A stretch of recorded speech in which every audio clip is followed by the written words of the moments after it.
जय माता दी दोस्तों। तो आज हमने खिलाई कन्या पूजन किया हमने। तो ये हम अपने कन्या पूजन में देने वाले उपहारों की सेटिंग्स लगा रहे थे, जिससे कि जब हम खिलाएं तो हड़बड़ी ना हो और सारी कन्याओं को बराबर चीज़ें मिले, किसी को कम ज़्यादा न मिले। तो यहाँ जीजा साली की मस्तियाँ चल रही थी। अगर साली आए तो जीजा साहब तो आगे पीछे घूमेंगे ही, एंड मुझे चिढ़ाए बिना बाज तो आने से रहे वो।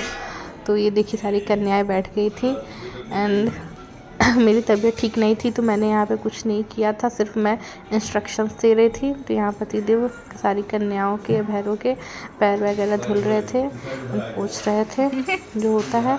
एंड ये मेरी बहन है जो कि तिलक कर रही थी। नहीं तो पूरा कलर हो जाएगा। एक्चुअली मेरी फैमिली में ज़्यादा लोग नहीं हैं, सो हमको ये सब करना होता है, इसीलिए मैं इंस्ट्रक्शंस दे रही थी। मेरी बहन आई हुई थी हेल्प कराने के लिए।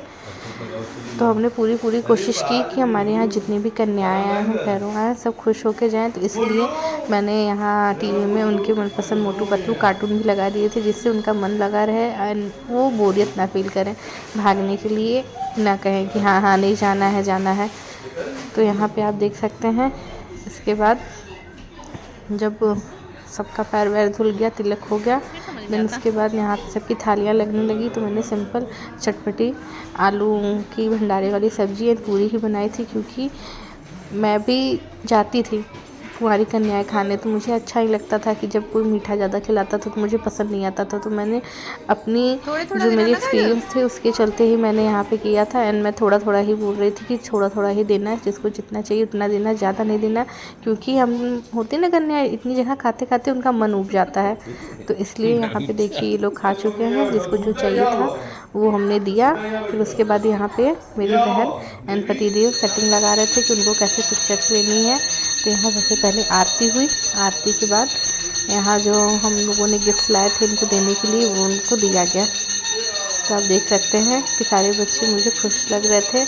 माता रानी मुझे हमेशा मेरे पति दोनों को ही हमेशा इतना काबिल बनाए, इतना अच्छा बनाए कि हम हमेशा ऐसे ही कन्याओं को खुश करके भेज सकें, उनको अच्छी चीज़ें दें। एक्चुअली हर साल ऐसा होता है कि बाकी घर में, मैं नहीं कह रही कि हर जगह होता होगा, लेकिन हाँ मैंने जहाँ तक एक्सपीरियंस किया है, कन्याएं ढूंढने पड़ती हैं। लेकिन यहाँ मुझे मेरी शादी को 1 साल हुआ है, मेरे घर सुबह होते ही 9 बजे तक सारी कन्याएं आ जाती हैं कि आप कुंवारी कब खिला रहे हो, मुझे कुंवारी आपको तो खिलाना ही पड़ेगा।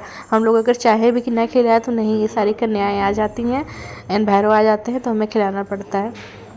तो माँ भवानी हमेशा अपना आशीर्वाद बनाए कि हमेशा हमारे द्वार पे ऐसी ही देवियाँ आए और बिना ना हमसे भोजन ग्रहण किए बिना जाए ना, और हमेशा खुश होकर ही जाए। तो ये देखिए मैंने अपनी पसंद से क्यूट चीज़ें ली हुई थी एंड भैरव लोगों के लिए। भैरव है तो उनको भी तो देना, उनको भी खुश करना है ना। तो उनके लिए मैंने यहाँ पे कैप ख़रीदा था, क्योंकि गर्मी हो जाती है, तो जिससे मुझे फ़ील आया कि हाँ ये उनको भी पसंद आया। तो यहाँ ये अपने कलर चूज़ कर रहे थे कि मुझे ये वाला चाहिए, मुझे ये वाला, जो देख के मुझे काफ़ी अच्छा लगा कि मेरी मेहनत सफल हो गई। तो आप भी मुझे बताइएगा कि आपके यहाँ कुंवारी कन्या कैसे करते हैं, क्या करते। देखिए मुझे जो आता है मैं वो करती हूँ। मेरी फैमिली में ज़्यादा लोग हैं नहीं, मम्मी पापा दूसरे घर रहते हैं, मेरी सिर्फ ससुर है, सास नहीं है, तो मुझे कोई बताने वाला नहीं है। तो मुझे जो समझ में आता है, मुझे लगता है जो दिल से दिल तक जाए वही बेस्ट है। इधर देखो। तो यहाँ फाइनली में एक फ़ोटो सेशन एंड जय माता दी।